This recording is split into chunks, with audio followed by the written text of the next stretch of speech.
a lot of success. We'll be reading your book all the time.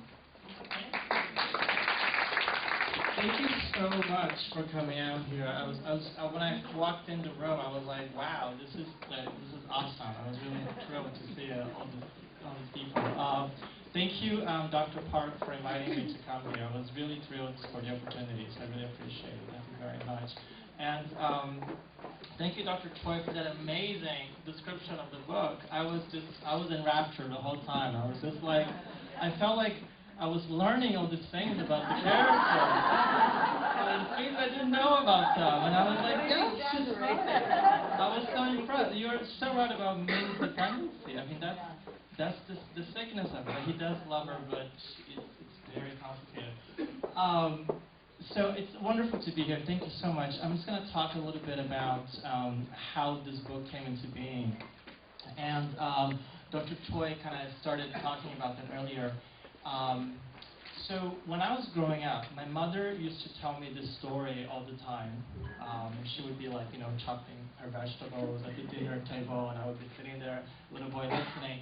And she would tell me the story how when she was about to get married, like the day before she got married, my mother was a very beautiful woman. She said that her friends used to call her the Korean Elizabeth Taylor. She had this big eyes, very pretty. And so she went to and you all know this, like, to get pampered before her wedding, right? So she went to get like a manicure, a pedicure, and to get beautified for her wedding the next day. And as she came out of the salon, this man came up to her, this really handsome guy went up to her, and he said, "Would you go on a date with me?" And my mom said, "No, I can't do that because I'm getting married tomorrow." And he said, "Are you sure?" And my mom kind of looked at him, and she was kind of intrigued because he was a good-looking guy, and he was a medical student. So he was going to be a doctor, right? So she's like, "Oh, that's a good match." But she thought, that would be crazy to do that. So she never actually, she said no, and she kind of went off on her own way. But then after that, for many years, she always wondered, who was that guy? And what if I had coffee with him? What if I had decided maybe I shouldn't marry Min or my dad?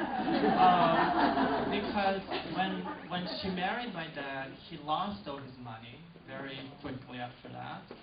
And so she kind of became like the maid that Dr. Choi described.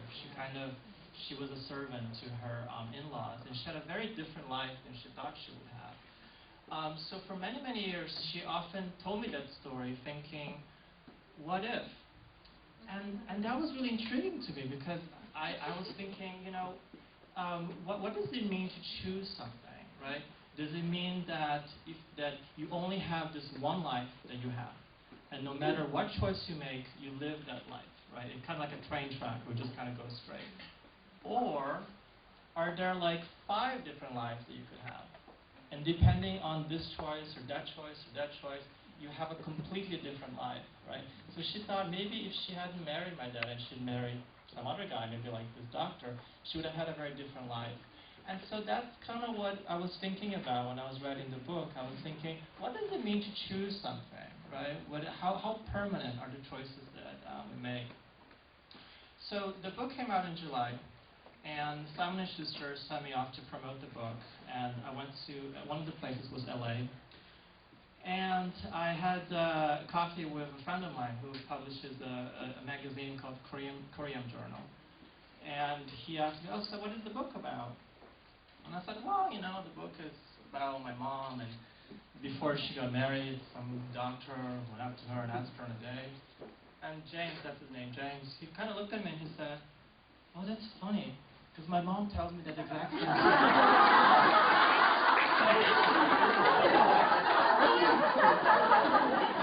It's like my mythology. This is like a personal history. This is my mom's life. Like, what? And so I was like, okay, that's just like a coincidence. And then a couple of days later, the bookstore Mysterious Galaxy did an event for me at a theater in Santa Monica, and we had this brunch outside. And one of the young women in the audience was a concert pianist. She listened to my talk. she listened what the book was about, and then she kind of raised her hand, and she got up and she said, "You know what's funny?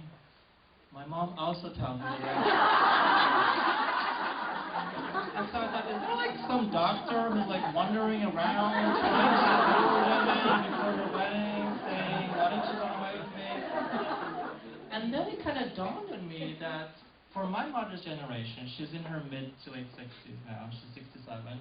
For my mother's generation, she had to struggle so much. There was so much difficulty, so much sorrow and pain, that she had to think that maybe there was some other life that she could have had. That maybe for women of that generation, this story was comforting. Maybe it made them feel better. Maybe it made them believe that their sorrows were not inevitable and that they could have had a different life, like a happy life with this doctor where she just sat around watching TV and just kind of getting the nutrients. So that's partly what the book is about.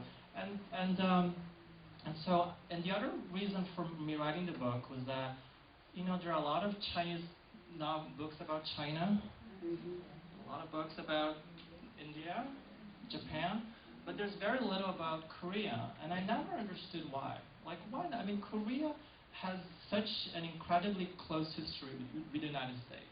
I mean, we went to war together, you know? I mean, America and Korea fought together in the war. And so I always found it intriguing that even though there are so many Korean immigrants in this country, you know, after the Korean War, most of the money for reconstruction came from America. The histories are so intertwined, and I always thought it was intriguing that there wasn't more about Korea, more books about Korea. And so I decided I'm going to write about Korea, and I'm going to write about this period I'm going to write about my mom's life, but also about this really interesting period between the end of the Korean War to the beginning of the industrialization in Korea, right? Like that whole period, because I feel like people know about the war, and they know about Korea now, and like the giant that surfaced with the Summer Olympics of '84.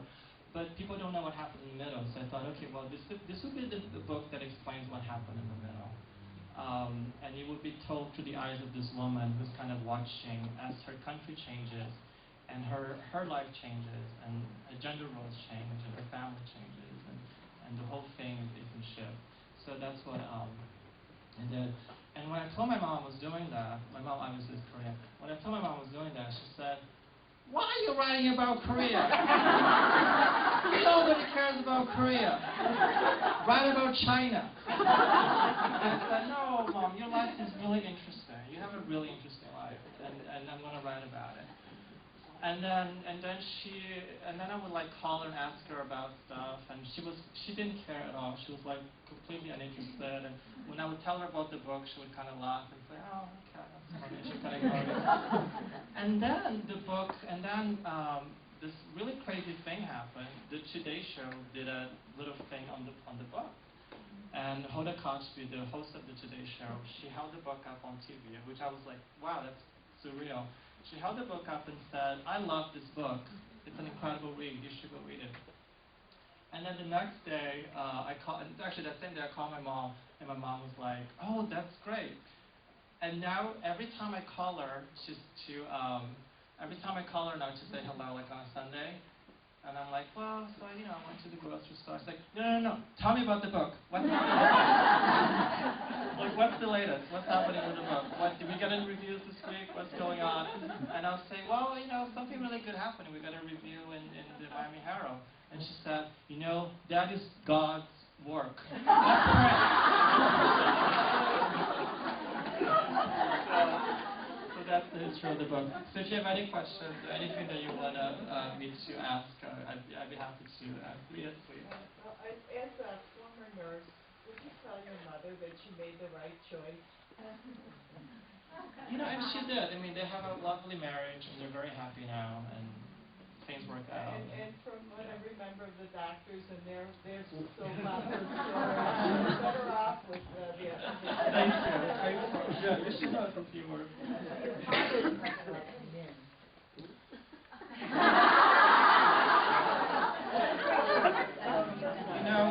You know, when I was growing up, I would watch them and I was watching their relationship, and that was the dynamic, right? Because my mom, she's like a star, right? She wants the attention, and so my dad, he always was like behind her a few feet, and she really resented him for that because she wanted him to be next to her.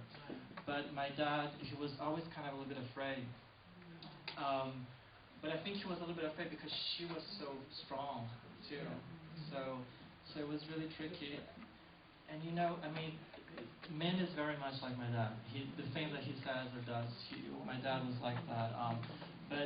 And when the book was about to come out, this woman at Simon & Schuster said to me, you know, you have to talk to your dad about the book. And I said, no, he's never going to read it. I'm not going to read it. And she said, no, sir, you have to. So I sat down with him and I said, you know, the book is coming out and you're kind of in it and it's kind of based on you. And my dad said the nicest thing. He said, you know, I know that I was like that, but I changed. And he said, you know, that was true of a lot of men of that time. And he said, and I'm totally fine with you writing about it. And I'm very proud of you. And I was like, okay, thank you.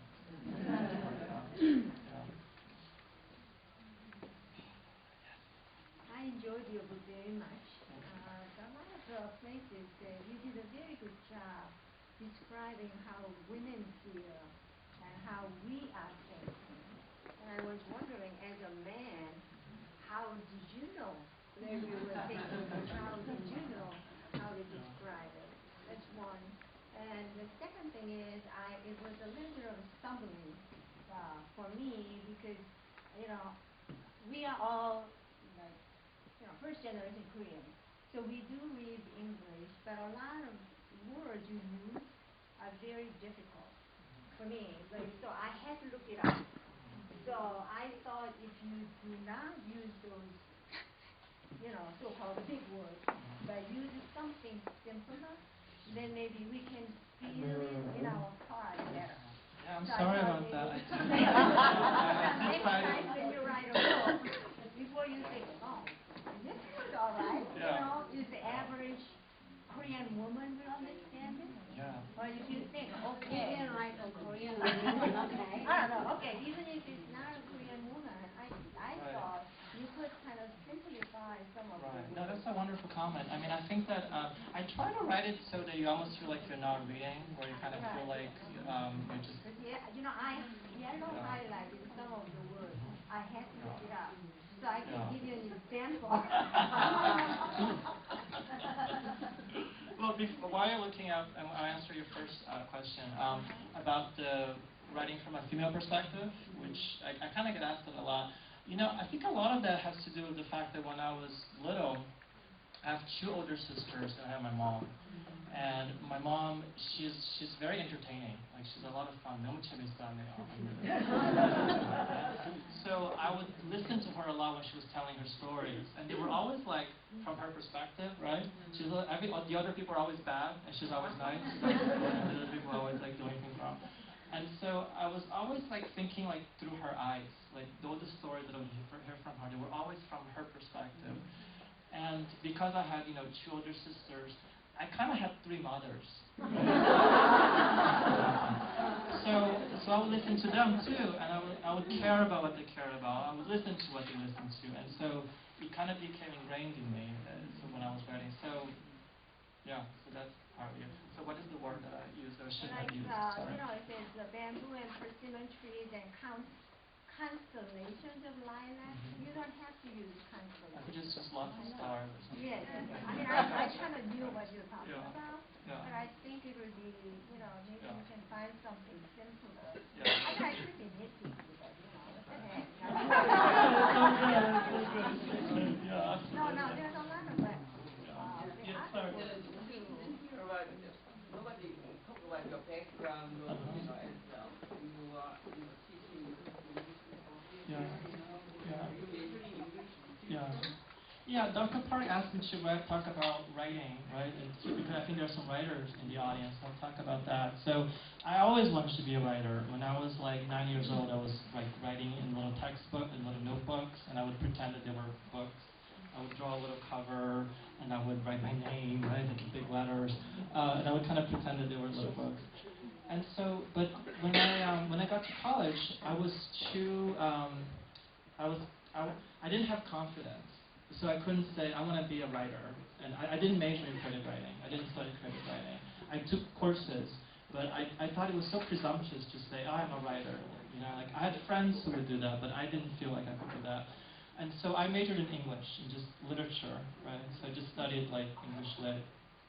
And then when I finished college, again, I didn't have the courage to say I'm a writer. And so even though I was writing all the time, I went to graduate school to get a PhD in literature. And the whole time that I was doing that, I was writing short stories or plays or something. And then I got a job teaching English lit at Columbia College, and I came to Chicago. And that was the first time I lived far apart from my mom, because she stayed in LA, and I moved to Chicago. And that was the first time that I was able to see her objectively, not as my mom, but as a person who had a life, and who had a life before I was born. And I realized, well, that life is really interesting, and I want to write about that life, you know. Because before I was wanting to write about myself. I thought I was the most interesting person in the world, and whatever I thought and believed was so interesting. And then I realized, actually, I'm not that interesting, but my mom is really interesting. And so I started writing about her. And this is like where the writing advice comes in. And I wrote about something that I really cared about. I think sometimes when writers are starting out their careers, they look out into the horizon and say, okay, what's selling? What's popular? Oh, vampires? Oh, I'm going to write about vampires. Is it zombies? I'm going to write about zombies. And I don't believe that. I think that you should write about things that you feel very invested in. If you care about vampires, great, write about vampires. But if you care about something else, then go ahead and write that, because if you are invested, then the reader is going to be invested. Readers are so smart. They can tell when you don't really care. They can smell it on the page. But when you're really invested, and I was invested in every line of the book, because every line was about my mom or my sisters or me, and so I really cared. And so I feel like the reader, I think, cares when you do that. And the other writing advice that I have is to, not worry about how good it is. Because every day I write and I read it and I say, this is terrible. This is really horrible. And then you go back and you change it later. I think the thing about writing, which is different from, I guess, being a filmmaker or a musician, is that you can always go back and change it. You can just keep changing it. I think that's the luxury of being a writer. So no matter how bad it is, you can always make it better. So after I came to Columbia, I kept teaching, and I wrote the book, and then I couldn't sell it. Like, I couldn't find an agent. Nobody wanted the book, right? And so finally, this one agent in New York, Lisa, agreed to try to sell the book. And then she sent it out to all the publishing companies. And then we got like one bid from Simon & Schuster. And they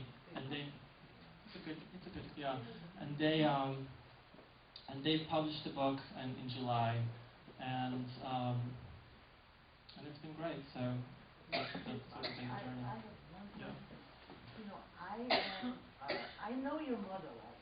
I know that generation. Yeah. Okay, because I am around that age, and I lived in Korea. But what about the people who doesn't know anything about Korean culture?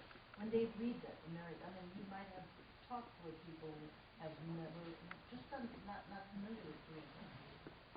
What do they say about it? They understand it? It's like when I'm reading writers from Arab countries, and I feel so foreign and so different, and sometimes it feels really terrible, and I don't understand it. So, do they have any reaction to the American people or any other culture? So what I usually hear, like I do a lot of book club visits, like either like Skype or in person, and but it's always like a bunch of like white ladies, right? And so this is like really fun because you get, I love like the comment that you made earlier. I thought that was so perceptive, and it's the kind of thing that I don't hear normally when I go to the book club visit, but it's true. That's exactly what May was doing. knew that. Yeah. He knew that he wasn't going to keep Right. her. So he got to be generous and say, Yeah. here you go. Right. But usually what they say to me is, I don't understand why she stays with men. Why doesn't she just divorce him? Right. Yeah, they don't get that. And then they follow up with, but I understand that there's a cultural thing there, difference there, so that she may not have that option. And that's what I always heard from my mother, because I've asked her, trust me, I've asked her like many times, like, why didn't you just divorce for that? And she always said, well, I didn't want to risk losing you guys. And so that's why she stayed in the marriage. And so that's the one thing I hear from like other readers a lot. Yeah. And the other thing, there was this one critic from I think the Boston Globe where he wrote this review where he said that I like to make people suffer. He said like, why does Suja suffer so much in the book? Like Samuel Park is a sadist. He's like the Marquis de Sade. And I wasn't offended. I mean, I'm good with criticism. It's all fair. It's all fine. And then I mentioned to my mom, and she said, "Well, he clearly does not know like a lot of Korean ladies, Right. you know." And he's like, "It's not that you enjoy suffering; it's that you try to survive it. You try to kind of live through it." Yeah. And, We understand very well. So Yeah. I'm just wondering, some other American people who have not been really familiar with Yeah. Korean culture.